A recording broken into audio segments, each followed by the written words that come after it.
All right, welcome to the conversation. Great guest for you guys tonight, Ken Klippenstein. He was formerly of TYT, The Nation, and now he's at The Intercept. And he's been writing about the situation in Afghanistan. And there's some really tricky things here to sort out. How do we help people? And so, in fact, what his last piece was, Defense Department halts evacuation of Afghan visa applicants amid terror threat. Why are they halting them? That seems like an interesting question. Well, let's bring Ken on and talk to him about it. Hey, Ken. Hey, good to be with you, Cenk. All right, good to have you. All right, so listen, brother, first let's understand why did they halt giving visas to the people that were helping us, and then what's happened since then?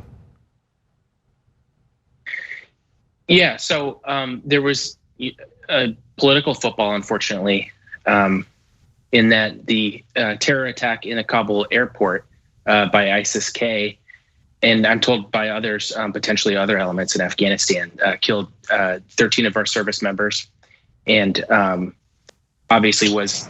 Sorry, I'm just gonna adjust my camera. I don't know why it keeps tilting. It's the deep state. Yeah, I'm not allowed to talk about it. Yeah, you try to say one nice thing about Biden, and then you're not able to say anything. So after the terror attack in Kabul, which was horrifying, executed by ISIS-K, and potentially, according to folks I know in the Defense Department, other actors there, that turned this into a political football. And then the Republicans can come in and say, "Oh, how do we know that these folks that we're bringing into the country aren't potentially going to be, Taliban or whatever other group?" Completely ridiculous. No evidence for any of that. But unfortunately, the Democrats feel that pressure, and they very often respond to that, and that's it seems is what happened. And so they halted processing of the special visa applicants, who in many cases helped us, helped the coalition, helped the United States, helped our partners there in opposing the Taliban. And unfortunately, many of them were not, rewarded with being able to come here and not just, live here under comparatively better standards, but not be targeted by the Taliban, which is what they're going around doing right now. So there's the deep state messing with them again. Yeah. All right, so Ken, look, what I'm interested in is right now, where do we stand? So you wrote that a couple of weeks ago. So can people get out of Afghanistan that actually helped us? To what roughly, super roughly, what percentage is left behind? Did we get all the Americans out? And then, or are they still at a point where they're like, well, you helped us, but on the other hand, Tucker Carlson's yelling at me that we're bringing Muslims into the country. So where do we stand today? Yeah, unfortunately, I have sources that have described to me discussions in the White House among national security staff and politicals where they're kind of just cowering at the thought that, oh God, what is Breitbart going to do with this? What is Fox News going to do with this? And they may potentially be sympathetic to the plight of the special visa applicants, but in anticipation of what the right wing is going to do, they end up basing their policy, on this specter of what these demagogues might say. And that's, of course, the detriment, not just to the Afghans who helped us, but in the future, anyone that we try to pitch, come work with us, assist us, we'll be able to help you. That degrades the case that we're able to make. And it's angered a lot of folks in the Defense Department. And, I have to be honest, I think there's a very good case to make for that. We shouldn't be in there indefinitely. But I think there's a subordinate argument, which is, what is the manner in which we're going to withdraw? Does it need to be like this? Yeah, well, so same thing that people are saying, of course, about your camera. Does it really have to be like this? But okay, but back to serious stuff. First of all, that story that you just recounted to me makes me sick. It makes me sick that people in the Biden administration, after all these years, are still cowards and still worried about what a right winger is going to say. It's what Obama used to do all the time. Oh, what's Glenn Beck going to say? I don't know, why don't you man up and actually do something and do it for the right reasons and let the chips fall where they may, especially when it involves people's lives, and stop cowering. So that's my opinion. Now, I'm sorry, I've probably said it in a controversial way. Oh my, okay. Anyways, so now here's another catch-22. You wrote about this. We have the biometric data on the people who helped us, because we needed that material. Otherwise, when you stop people, you don't know if they're the bad guys or the good guys. Oh, we have a database, and that tells you who the good guys are, so you don't have to keep hassling them. Makes sense until the Taliban get it. So did the Taliban get it for sure? And do we think that those guys now might be dead men because they're stuck in Afghanistan and the Taliban might have access to who they are? Yeah, and so just to define terms here, biometrics, it's a big fancy word for essentially what your iPhone can do. Can scan your iris and have a unique identifier in that. So coalition forces, the U.S. government, we use that to identify partners and allies that we work with there. And my understanding is since a lot of this was done by private contractors, security was not baked into the software and hardware that they use to do this. And a consequence of that is that the Taliban has now seized at least part of that database. It's not entirely clear how. It's clear to me that they have some of it. I don't know how much. The worst case scenario would be that they were able to get the entire thing and download that, via whatever remote system we use to store it. I don't know that that's the case. I know that they have specific devices which themselves contain thousands of identifying. They call them like facial signatures to figure out who it is that we work with.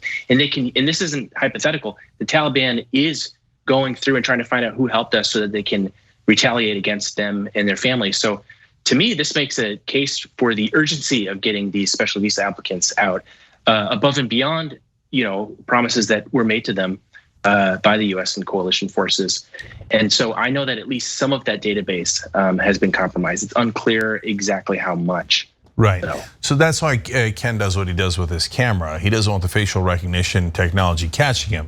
So that's why the camera's constantly moving. You can't catch him. Now, all right, again, back to serious issues. So you cover the intelligence agencies and the intelligence community. And so I'm curious if they recognize that they're the main culprits. Because the media didn't paint it that way. They painted, Joe Biden made mistakes. But the reality is, if you told the president of the United States everything's going to be fine, and it turns out you lose the country in 11 days, well, your intelligence sucks. So do they realize inside the community that they're really, really, really bad at their jobs? Yeah, so this is interesting. The intelligence that reaches politicals is not always the intelligence that they have. I've spoken to a number of intelligence officers and analysts who were privy to things that were happening in Afghanistan, both during and prior to the collapse of Kabul. And what I was told is that there were attempts to try to put this into the president's daily briefing. And unfortunately, and this is historical, presidents don't want to hear bad news. The people around them don't want them to hear bad news. And so the intelligence that they have doesn't necessarily make it into the presentations and information that is ultimately presented to them. Now, Biden owns that 100% because he has to appoint people that are going to tell him what he doesn't want to hear. That's the point of intelligence, is you're going to tell someone something. I mean, at least in theory, it never really works this way entirely, but you're supposed to tell them, without fear or favor, what are the facts on the ground. And my understanding is that that didn't reach Biden, and that's not a defense of Biden. But in fact, I think that's, even makes him look worse that he didn't pick. I mean, his pitch to voters was, I'm experienced, I've been around. Yeah, I'm not the most exciting guy, but I've been doing this for a long time. I know how to run the ship. And it looks like he picked people that didn't show him, information that could have really informed and prevented some of the worst stuff from happening that did in fact happen. Yeah. I don't know. It could also be excuse making for the intelligence community. I think those guys in the military have been doing happy talk for 20 straight years. So when things blow up, it got lost in bureaucracy. Maybe it did. But by the way, if I was a president and they didn't tell me, my intelligence community didn't tell me the bad news because they didn't want to hurt my feelings, I'd fire all of them. What do you think I'm a child? Give me the goddamn intelligence so we don't lose people, right? So it's ridiculous that our politicians are such babies that this is the conversation that the intelligence community has to have. Hey, what do we present to the baby? We don't want to hurt the baby's feelings.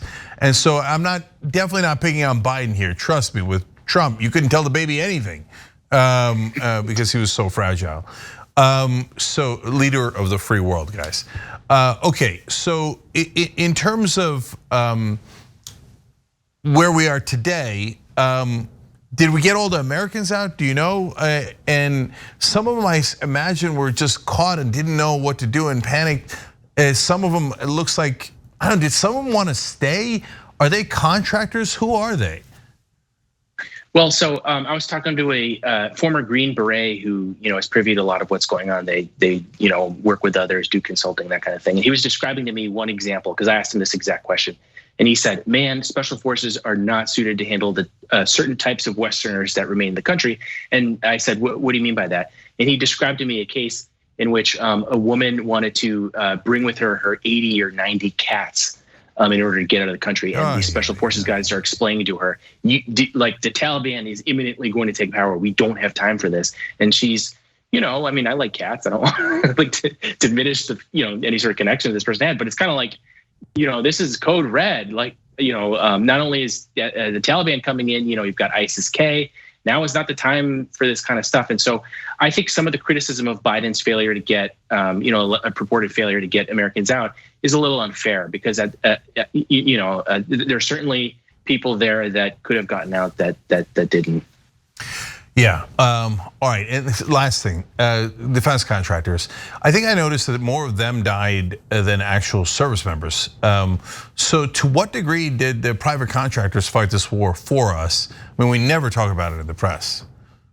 To an overwhelming degree. And when you talk to military, particularly older military who, hail from a world where private contractors didn't sort of run the whole show, they'll, a couple drinks in, they'll say this is a real disaster to let, essentially these mercenaries be running things.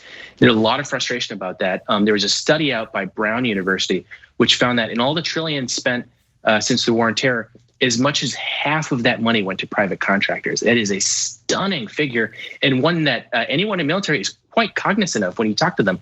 It's interesting. You get a more critical picture from rank and file military than you do from the news media, which is supposed to be, keeping tabs on these sort of things, because they end up hiring a lot of the same 3- and 4-star generals that benefit from this system. And so lo and behold, you don't hear criticism of it, but that is absolutely central to the failure.